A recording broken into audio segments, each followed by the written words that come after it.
Welcome to Creature Covenant with Dr. Adriana, a world movement that celebrates the healing power of the sacred human-animal bond. Now, here is Dr. Adriana. Hello, welcome again to another chapter of Creature Covenant. Today, my guest is Ms. Lynn Mc Kenzie, a global expert in the animal intuitive and energetic field.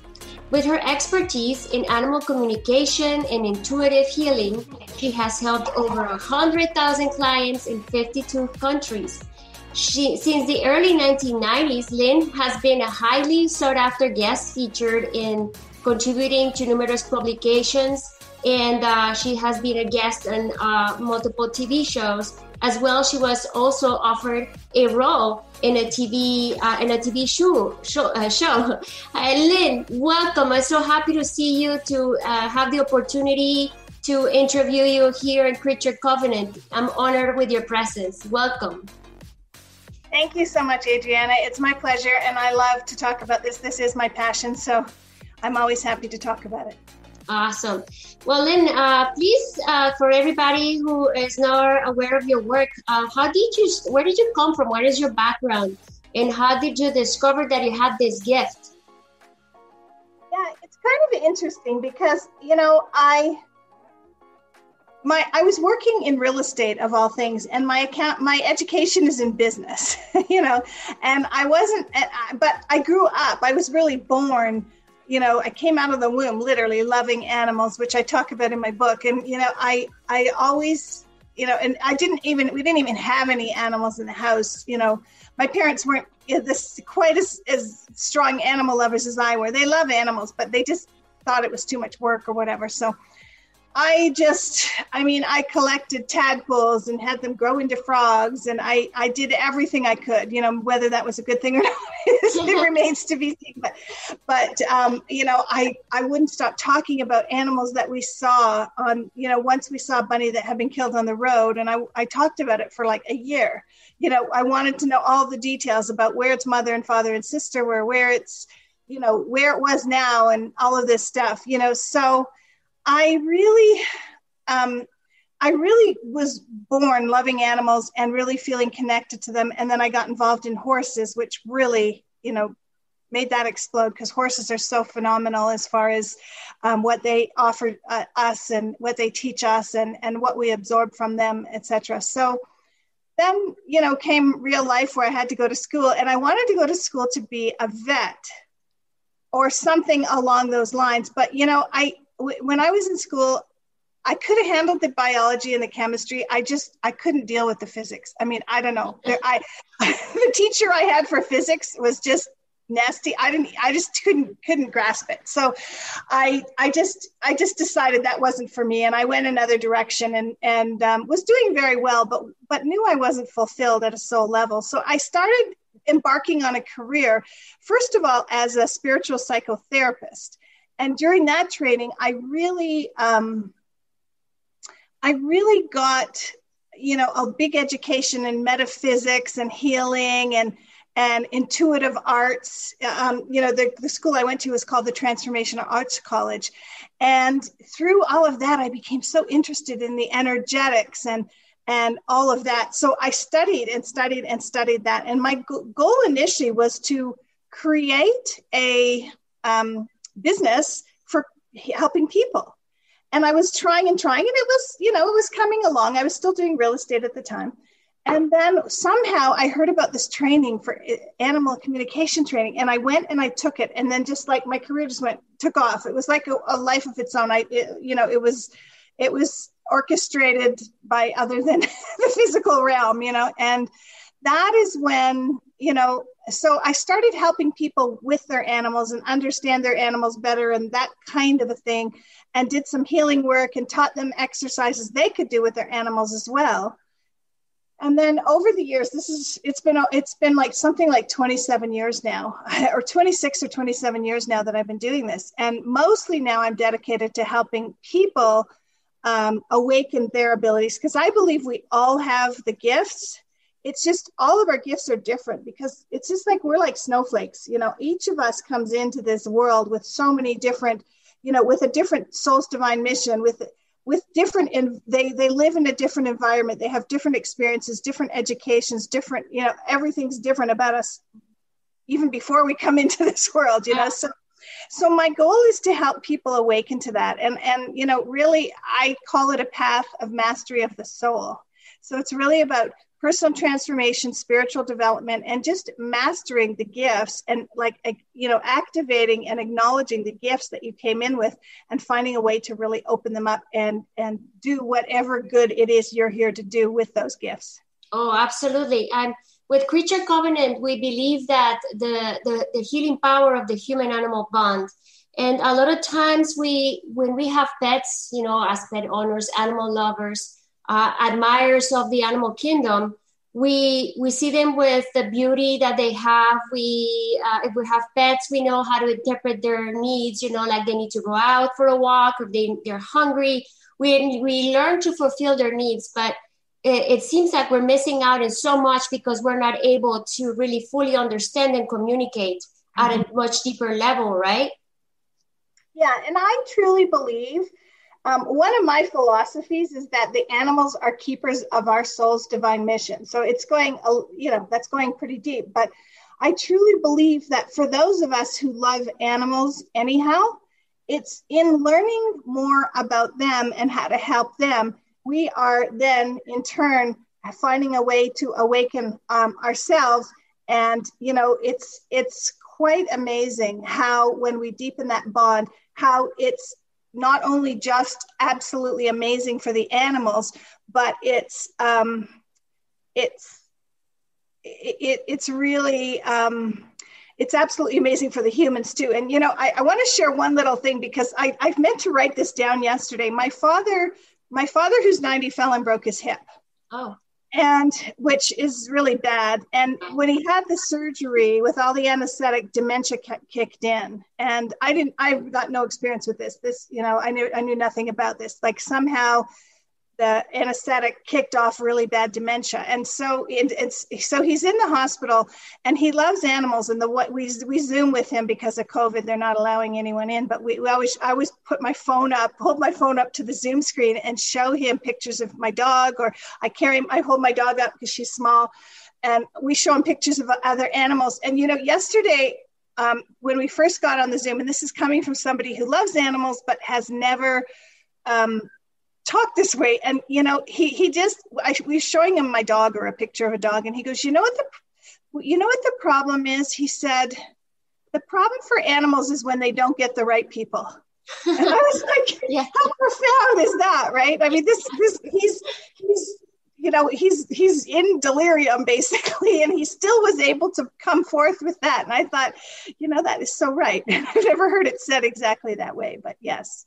We can learn to be the best people for them. That is absolutely true. And from a standpoint of people who are not absolutely in connection with themselves, and by that I mean people that can be cruel to other human beings, and of course cruel to animals, they're completely in disconnection with themselves, right? Because they cannot mirror themselves. All they get is the ugliness of themselves when they're mistreating an animal. Isn't that true?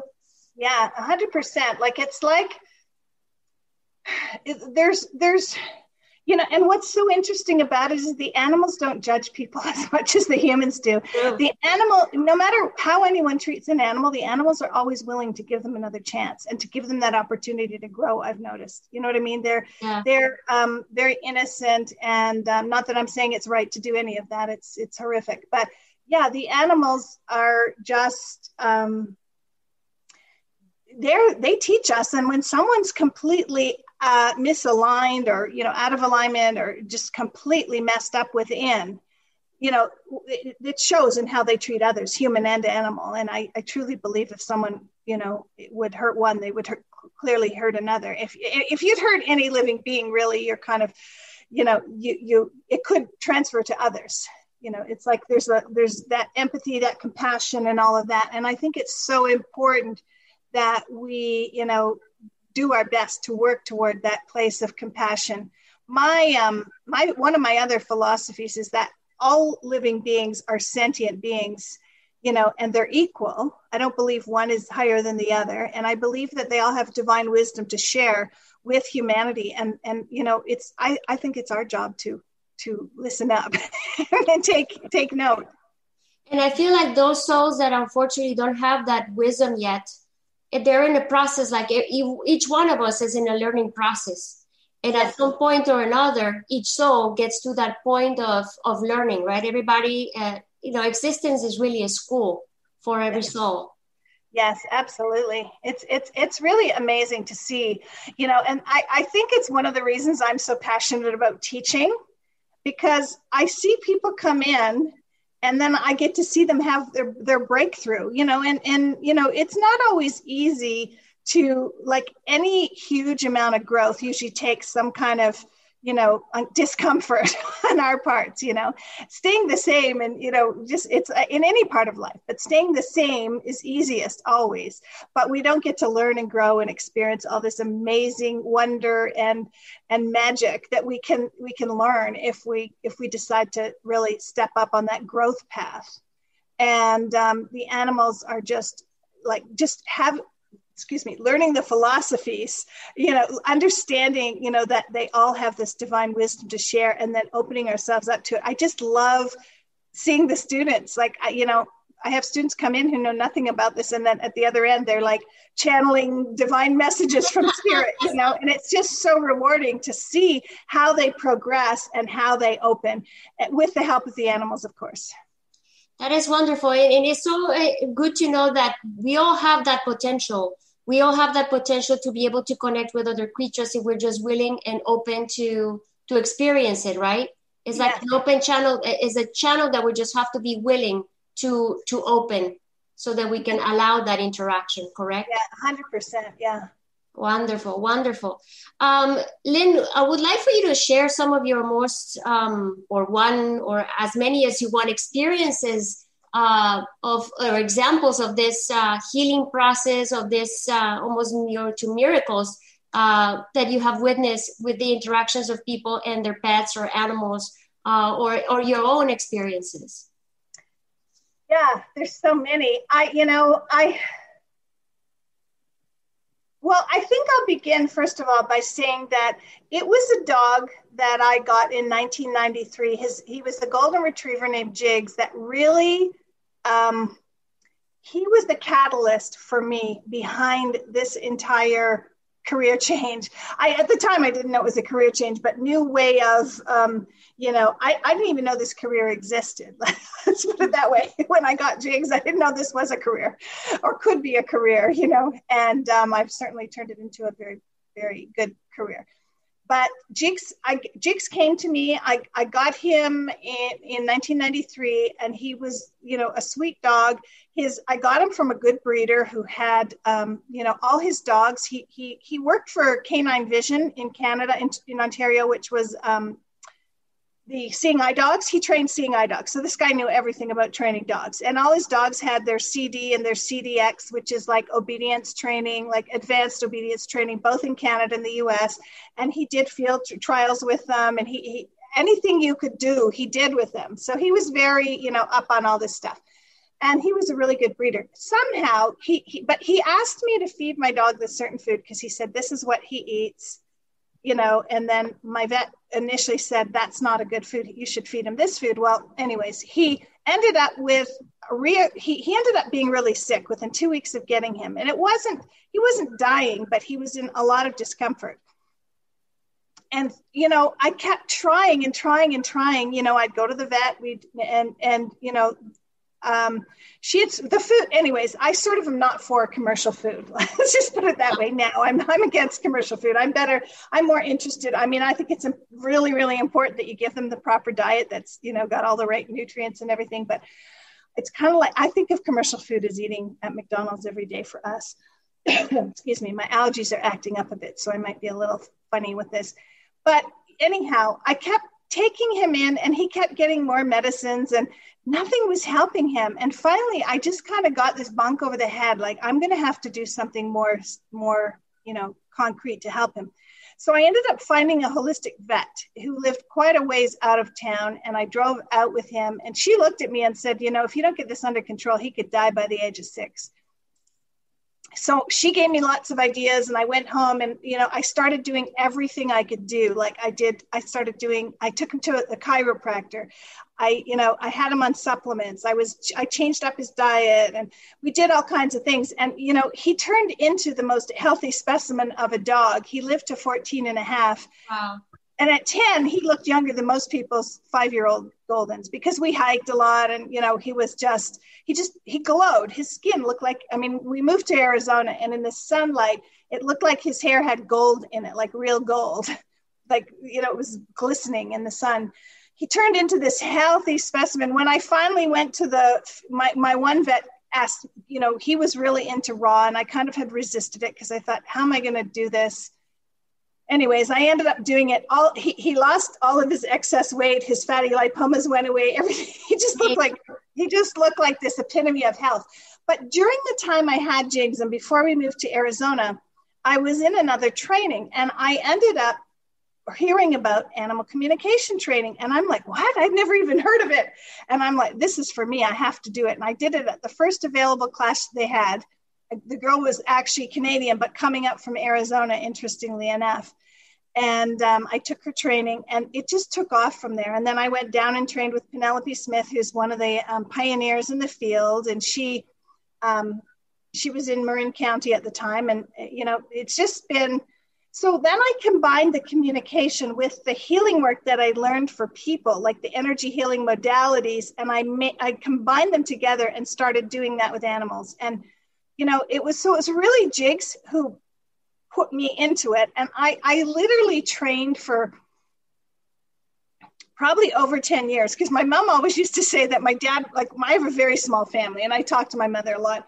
And she would always say, Dad keeps saying, why do you keep taking more courses? And when are you going to use them? It's like, and of course I use them all and more, but it was really, I believe Jigs came into my life to sort of direct me in a different, on a different path, and I've been doing this, like I said, over 25 years, probably 27 years. And it's been phenomenal. And, the other thing about it is Jigs' life got really good. I've had a couple more doggies since then. And, I've helped so many people help their animals. Obviously this is never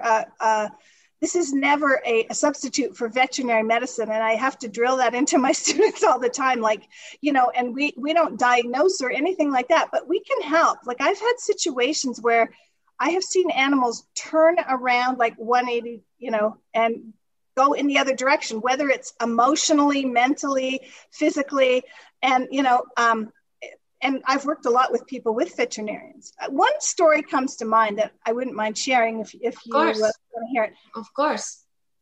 I worked with, there was a woman in Toronto who had an obedience school.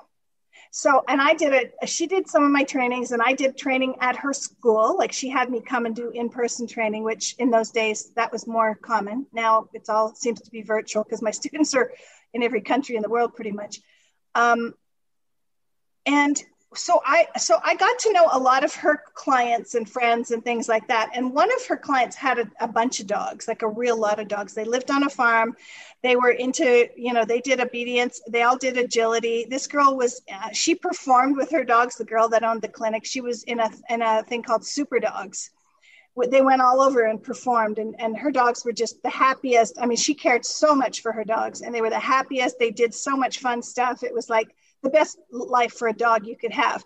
Anyways, well, one of her friends who I met through the program, who had a lot of dogs as well, they had this one long-haired whippet, which at that time it was a new breed in Canada. And they had a couple of them, but one of them was 2, and she stopped eating. And she wouldn't, but she was, they fed their dogs in the crates, because they had so many dogs that, they didn't want them. They wanted to make sure the dogs got the right food, and, but I think they left the doors open, but they put all the food in, and each dog went in its own crate or whatever. So she wouldn't eat her food, but she was guarding the door of her crate because she didn't want anyone else to eat it. And so she was probably hungry, but couldn't eat, and so they went to the vet and they had some tests done, and there was a couple of the blood work things that were off, but they weren't conclusive to any known situation. So the interesting thing about this is then they got referred to the University of Guelph, which is the veterinary medicine training, and they have specialists there. And they started doing their routine tests because they lived near that college.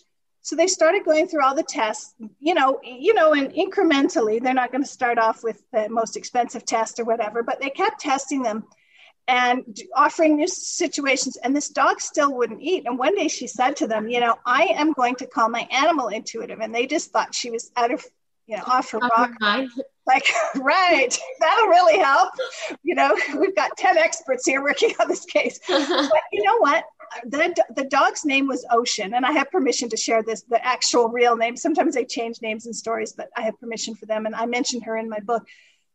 And that dog, Ocean, when I tuned in with that dog, and that was maybe the first time I'd ever spoken to her, that like within the first second, she just said in this meek little voice, "It's my duodenum." And I know some people say duodenum, but I've heard it. I'm from Canada, and I've heard it said duodenum. And so she goes, "It's my duodenum." And it was so quiet.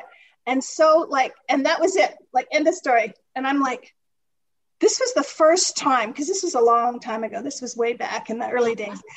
I've had dogs show me like a picture of a liver or something that I think is a liver. I'm no anatomy and physiology expert. I don't.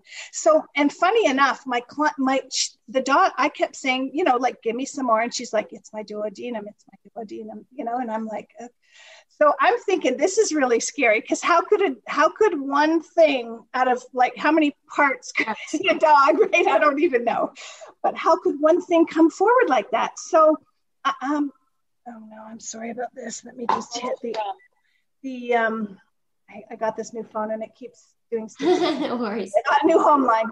So anyways, this dog, so I said, my client was a nurse, so she understood things medically a bit more than me. And I said, "Wendy, she keeps telling me it's her duodenum, but I've never had anything that specific. Like some of them will go, it's my digestive system, or it's my this, or they'll show me an area, like they'll put a spotlight on an area of their body so I can tell them to tell the vet that that's what they're showing me, and the vet can figure out what's under there, And I just thought, oh my gosh, this is crazy. So I said, "Does that make any sense?" And Wendy said, "Yeah, well, really, the stomach opens out, she's something like this. I mean, I'm paraphrasing right now, but she said the stomach, feeds out to the duodenum. And if there was a problem there, that could be why she's not eating." So she went back and told them, and they were like, they were going to do either one other test or an endoscopy. And the endoscopy would have shown yes or no. But they said, that before they do the endoscopy, they wanted to try some appetite stimulants. So they said it was the duodenum, and they're all like, yeah, whatever, like we're going to listen to some crazy lady. We don't even know who she is. So, so they gave her appetite stimulants. She still wouldn't eat. So the next appointment, they went back and they did the endoscopy, and they looked, and there was a problem in the duodenum.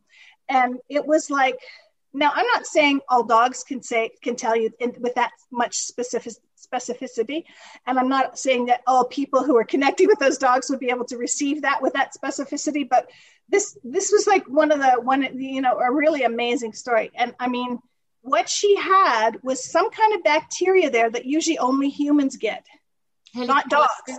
Pardon me? Helicobacter?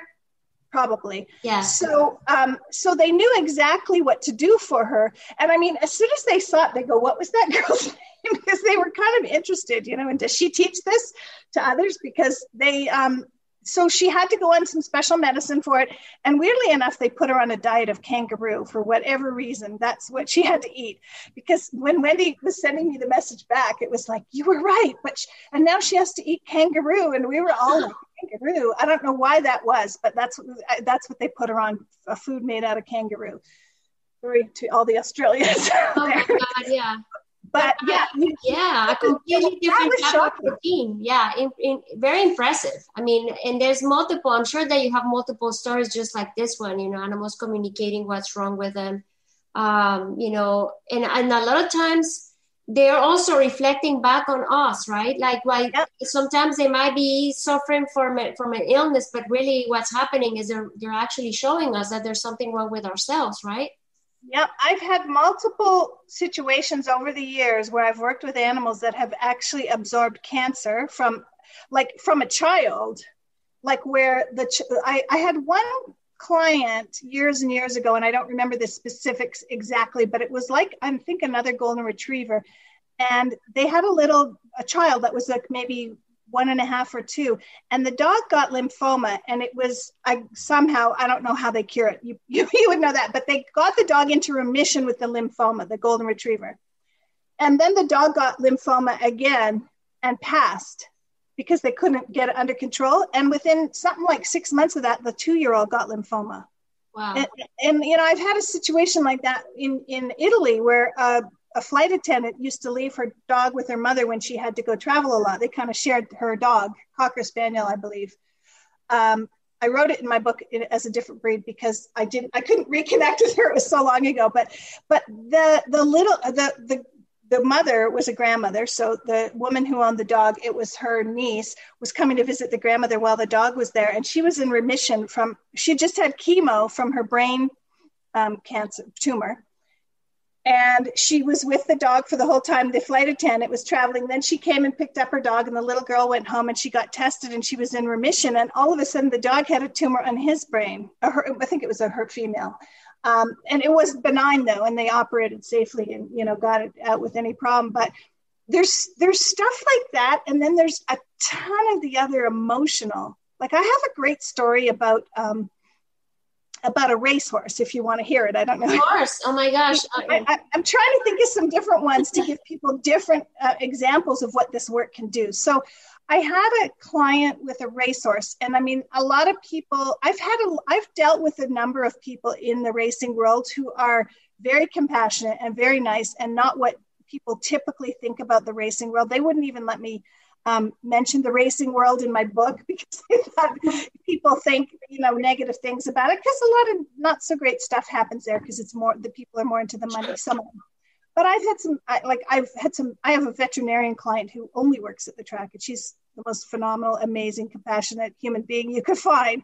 But this one guy called me up, and he had this racehorse, and they loved their horses. They kept their horses for life. They're not putting their horses in claiming races and shooting them full of stuff to make them run, and when they're in pain or whatever. They just cared so much. And he said to me, my horse is really fast. Like when they would do the training, he would run so fast.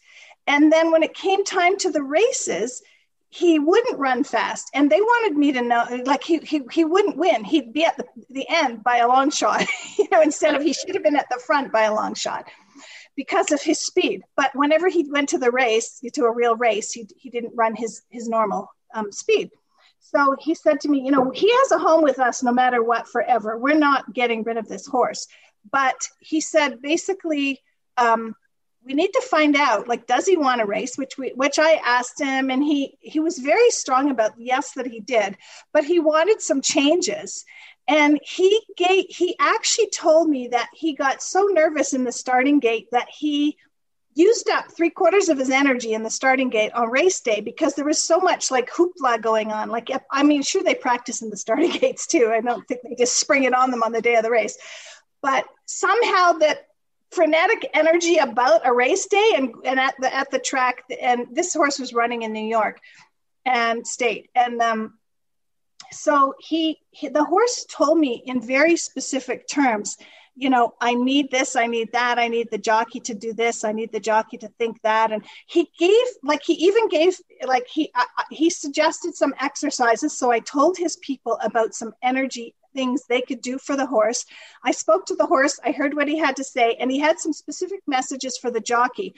So they went to the jockey and told them this, you just try this. I don't know if they said, a girl told us this or whatever. They probably did. But they said, try this time. And, that horse had never won a race, and he'd run in a lot of races, and he was racing the next day. And they did everything that the horse asked for through me, and the horse won by 2.5 lengths. Wow. And I mean, and it wasn't like for them, it wasn't just about winning the money. It was really about the horse doing what he was here on this earth to do. And contrary to what some people think, like I look at dressage videos and I see all these comments from people going, look at that horse hates that, these people are inhumane. And some horses love to do dressage. Some horses love to jump. Some horses love to live in the field and eat grass for the rest of their life. But different beings, just like humans, like doing different things. So it's not always like, we can't always say that we're, it's just like some dogs. Some dogs love to do things and some dogs want to be a couch potato. But, there's different animals, but this horse loved to run, and he is still with them. And this is like, probably 12 or more years later, 20, maybe even 15. So there's, it was like somehow the horse felt that he was heard and understood, and the jockey understood him a little bit better.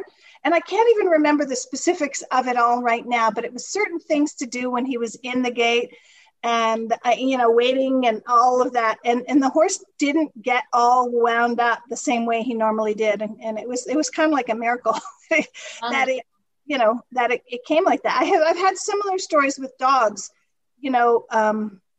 maybe needing one more point for the championship, because one vet called me. He had his wife call me because he'd heard about me through one of his clients, and they had a dog that needed one more point for her championship because they were breeding her, and she was kind of like a basset hound or one of those types of breeds, I forget, and it was just not coming together. And she told me what she needed, and the next time out she got her point. And then she didn't have to show anymore, but then I guess they wanted that title for her to be bred, I don't know, I guess it's better to breed them that way. So, and I know there's people out there in the spiritual world who go, breeding dogs is not good, but some, everyone has their own.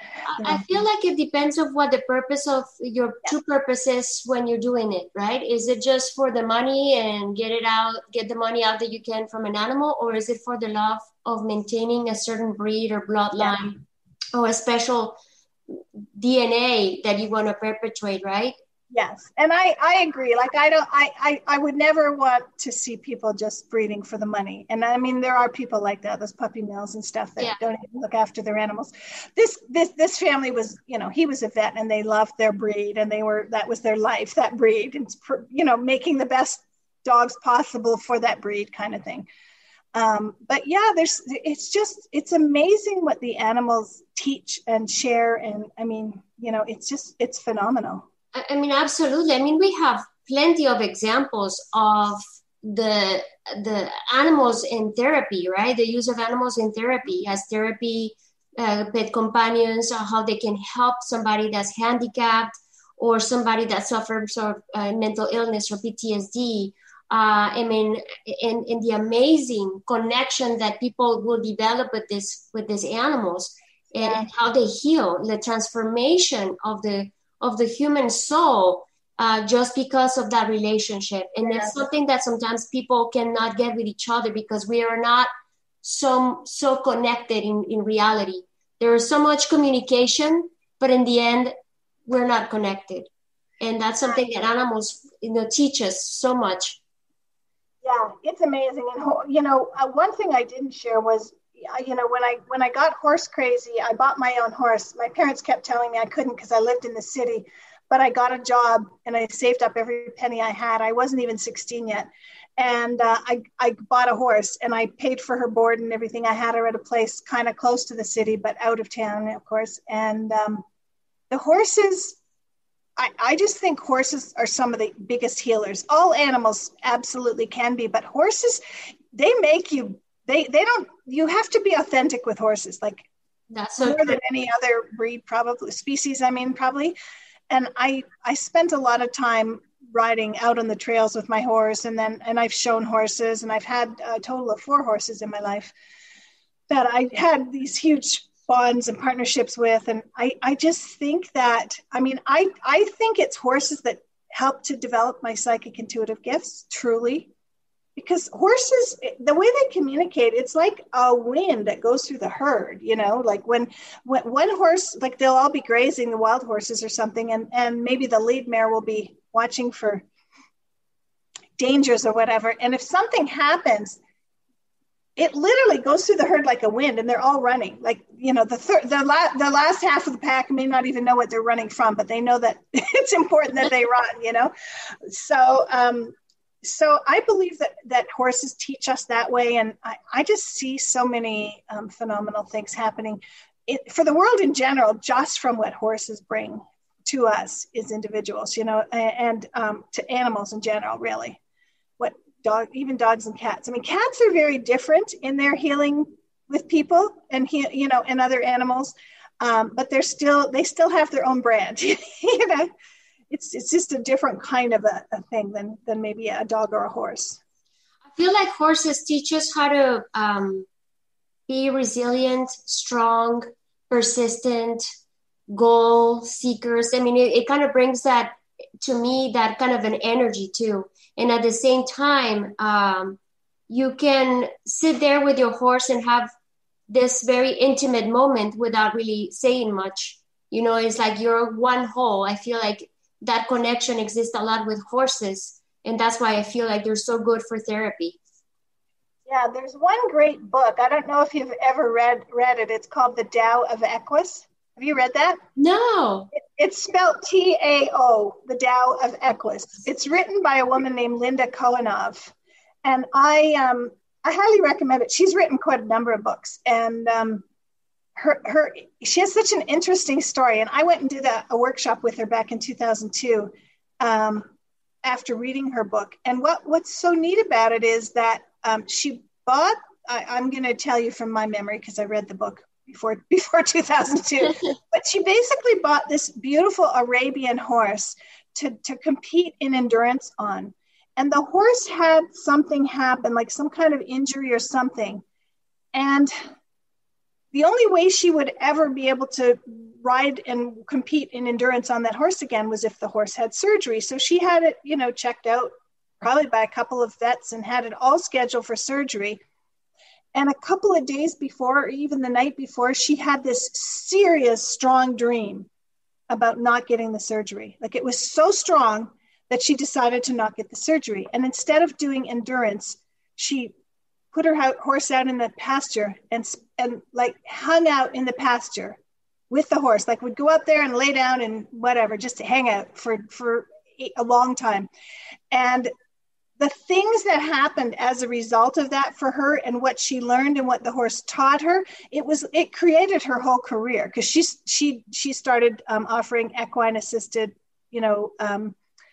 psychotherapy programs, like where she did the work for people, but she also trained people, and equine experiential learning and all of that. And her story is one of those stories that as you follow it, it's pretty amazing to see, because she has, future books. I mean, she ended up having a horse that got pregnant. And that horse got pregnant. And the horse that she was with, they had been together for years, and he wasn't really able to successfully cover any mares. So she knew they were safe together, and they had a better life together, and they were together for years. And then one time she gets pregnant. And so the weird thing was, and this is even very unusual, twins in horses is not a good thing, right? No. It's dangerous. But the vet initially didn't pick up that there was twins, but there was twins. Huh. And the course was getting close to the due date. And I don't know how that happened, but it was all like orchestrated in this strange way. And soon, close to the time the horse was going to give birth, she had a dream about the foal, and its name was Spirits with an S at the end. And it was very clear to her that there was supposed to be an S at the end. And she was like, how can there be, why is it plural? Turns out the horse had twins. Huh. And I can't remember exactly if both lived, but sometimes both could die, I think. Is that correct? Yeah. Have twins? Because so somehow one lived, but had to have around the clock human care with the mare.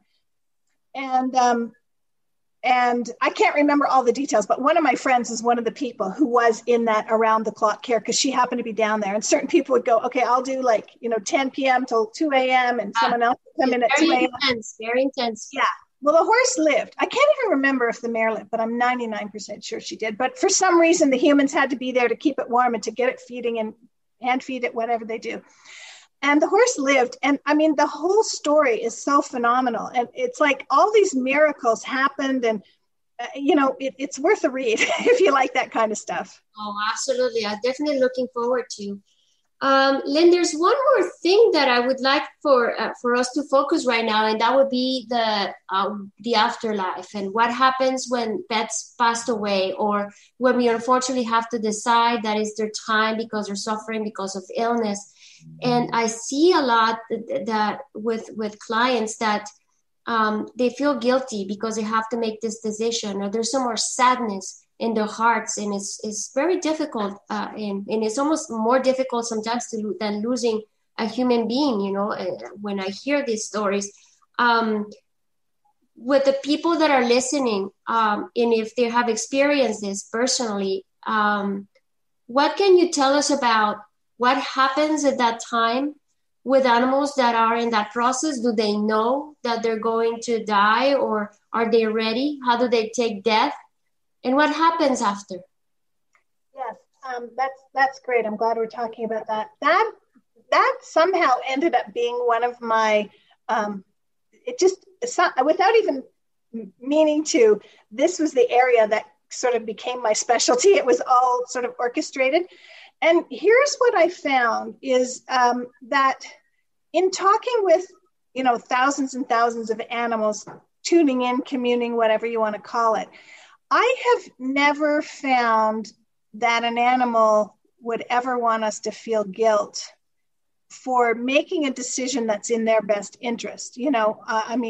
Obviously people who love their animals aren't going to decide to euthanize unless it's in the best interest of their animals. If you're bringing a 4-year-old healthy dog to the vet, that's a different story. But I have never met an animal that wasn't compassionate.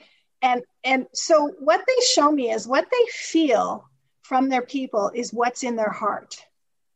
So so when you are looking to assist an animal out of this life into the next life, because there is a next phase, which I'll talk about, they're not in judgment of us. Animals are much more in surrender and acceptance than any human being I've ever met. Yeah.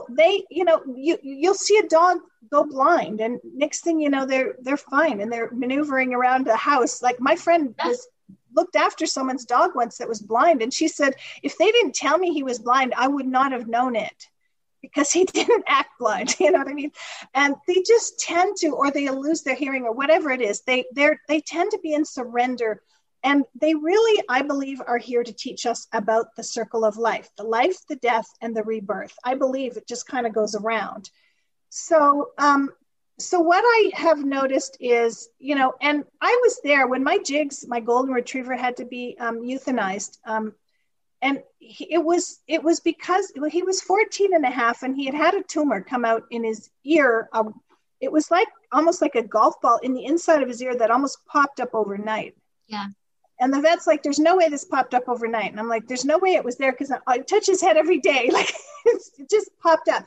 And I was in Arizona at the time just for the winter. And anyways, I went up to Canada and had it removed up there, because the vet down here said, it's not a rush. You can wait 3 weeks till you're in Canada, and better to him to not have to travel right after surgery. So he had his surgery at 14. And he trotted home. I lived on the same street as the vet office, and I said, is it okay for him to walk home? He was trotting down the street at 14 after surgery. So he had just had that surgery. And weirdly enough, when the histovet report came back, it said that it was osteosarcoma. And the oncologist wrote in the report, to my absolute surprise, because how does bone cancer come out of an ear in a round vascular lump that's not got any bone in it? They've never heard of or seen anything like it. So that didn't take him out, though. Weirdly enough, even though it's fast moving, he never had another incident of that while he was alive. But because he got laryngeal paralysis, and he lived on an island, they didn't even do surgery for it. And it's a horrific surgery. And at 14 and a half, I wasn't going to make him go through that. So I had to euthanize him. And, when I euthanized him, it was awful. It was just him and I, and it was like my family lived across the country from me and everything. So here I was, just him and I. And I literally could feel him leave. I could feel his spirit leave, and I could feel his spirit just soar like beyond. And this is what it's like when you euthanize them. Once they leave, it's like they are in their, best place. Like it's like think of them as they were when they were a puppy. Nothing hurts, nothing's restricting them, not even a body. Like, so they're not really like they were when the puppy, but some puppies act like they hardly have a body anyways, the one really, but it's like they're just flying. Sorry, I don't even know how to explain it. It's just like freedom, but like all I ever feel from them is love and compassion. And the thing that they don't want us to do more than anything is to feel guilt. And I mean, I know that's one of there's 7 or 5 stages of grief or whatever, and guilt is one of them, and anger is one of them, and there's all these different ones. But they just are they're just like, it's like when they're here, they're kind of pure spirit in a body more than a human might be. And they don't get attached to their stories the way humans do and things like that. And illnesses for that matter. I mean, most of them are pretty, will work through whatever they have to in whatever way. Like sometimes it's a miracle that an animal's going through what they're going through and they're still functioning. And they are just, it's just like it's like you just release that spirit. And when they're in spirit form, I've had so many people say to me, their friends told them not to call them in to be around them and don't hinder their job. They can be 1,000 places at one time. It's not like the physical plane. You can ask your animal to be around you, to help you whenever you want. And you can call them in. You can look for signs from them. They will. I mean, Jigs, the day after Jigs died, I think. Well, the day Jigs died, I called my parents. It was their anniversary actually, and they had gone away to a cottage. And I called them and I said, Jigs is gone. And they said, we had just been on a walk and they saw this bird, and it's like they have bird books and everything. There was no bird in the books like this, and they said it was like it was communicating with them. And they said that they felt that it was Jigs who had come to say goodbye to them, even though they were in a different province than me. I was in British Columbia at the time. They were in Ontario. And I guess the next day I was talking to my mom on the phone, and I walked my kitchen, where I lived in British Columbia, I walked from my living room through the dining room into the kitchen. And as we were kind of talking about, his quirkiness and funny things and kind of reminiscing, and my dining room light fixture had 5 light bulbs in it. And 2 of them went off, on, off, on, off, on, off, on, like 2 out of the 5, which I thought was really weird. And they didn't burn out or anything. They just did that. And I knew it was him. And right after that time, I drove down to Arizona for the next winter. I wasn't going to make him come down with me again. So I wasn't going to come down because I thought it was too much for him at his age to travel back and forth with me. So we were going to stay in British Columbia. But when he passed, I decided to come down, and I rented a place sight unseen. A friend of mine checked it out. And the day I got there, and there was messages from Jigs all the way down, like formations and clouds and different things like that. And I get to the new place, and I'm there the first night, and I'm walking from the living room into the dining room, and it had 5 lights, and the 2 of them went off, on, off, on, off, on, off, on, exactly the same number of times and everything. So, they can come to us in so many different ways. Sometimes we just feel them. Sometimes we hear them. Like he woke me up in the night one night. And this is common I'm talking about him, but this is common for my clients as well. Actually, the first night, I think it was the first or second night after he had passed, he came to me in my dream time and told me he could help me help another client's dog that I had been working on with for probably a year or 2. She had a number of dogs, and one of them had stopped eating, but was elderly and wouldn't eat anything at all. And he was like, they tried everything. He was literally starving himself to death, or maybe they thought he was going to die. And Jake said to me, I can help you with this dog. And he named the dog. And he said, I can eat vicariously through him, or something like that. I think that's what he said. And Jigs loved to eat. I mean, Jigs his last days were spent sleeping in front of the refrigerator because he'd lost his hearing, and he wanted to make sure I could never get in the fridge without him knowing. So I had to move him physically to open the fridge. I actually, on his last week, I went out for dinner, I think 2 or 3 times because I couldn't bear moving him because he was so old and frail, and I hated the thought of getting him up and down, in and out, to go in and out of the fridge. But he said, I can help this dog eat. And so I hadn't even had a chance to call my client yet. And, I called her, but she said, my husband took him to the bank. And, while he was at the bank, they didn't even know this. And the bank teller is talking to him. And this dog was a German Shepherd. And she has dog biscuits, behind the counter. And she grabs a dog biscuit and is reaching it over to the man saying, can your dog have a biscuit? And he says, no, he won't eat it. But at the same time, out of the corner of his eye, he sees interest peek in his dog. So he goes, well, let me try it. And he gives it to him and he eats it. And this dog hadn't eaten in it seemed like, I don't know how long, over a week.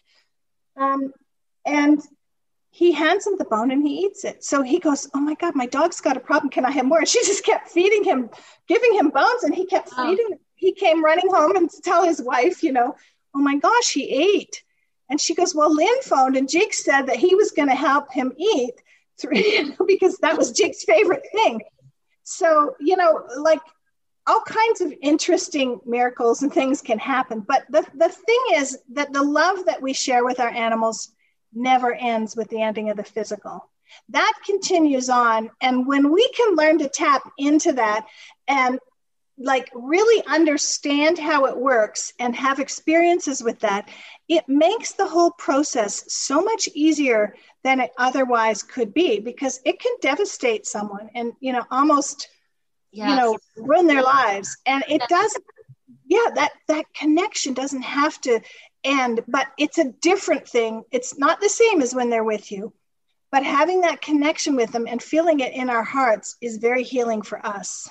That is such a beautiful thing. It's such a liberating thing to know.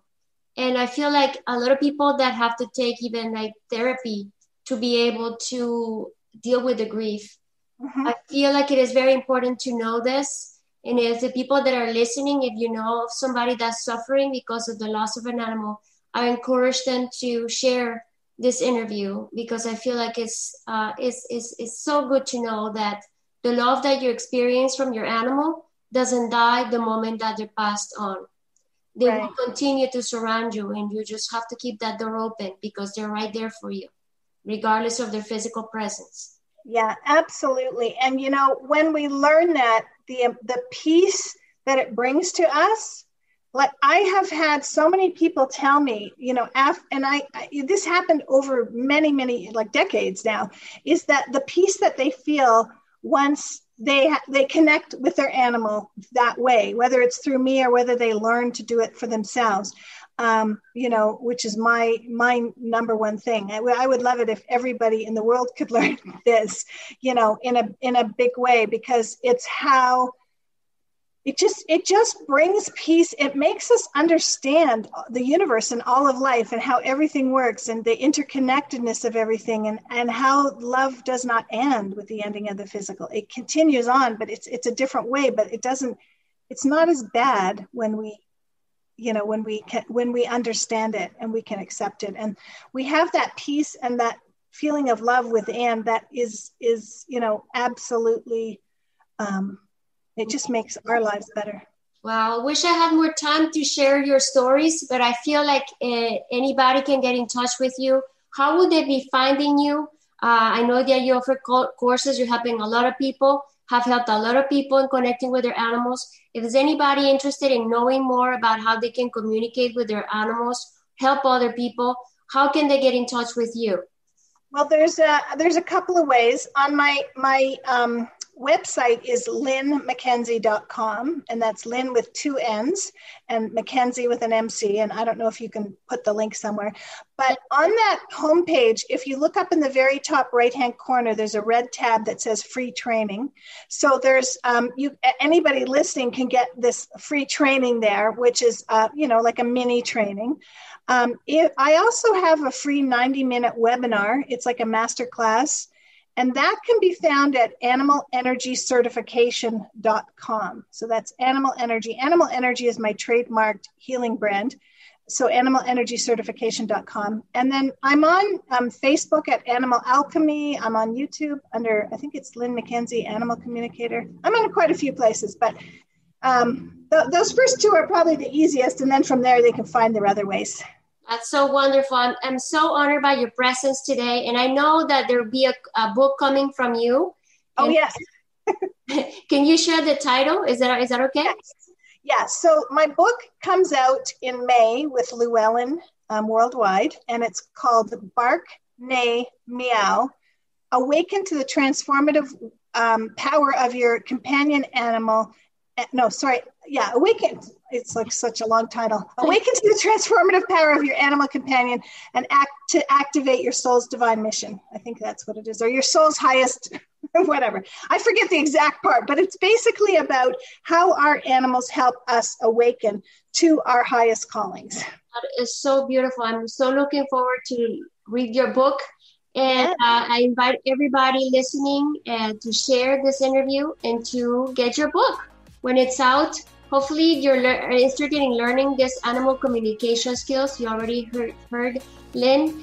And I invited everybody to also join the Creature Covenant to www.creaturecovenant.com. Sign the Creature Covenant and become a crusader. Lynn, I am so pleased, so thankful for your presence and your beautiful soul. And thank you for sharing your experiences with us.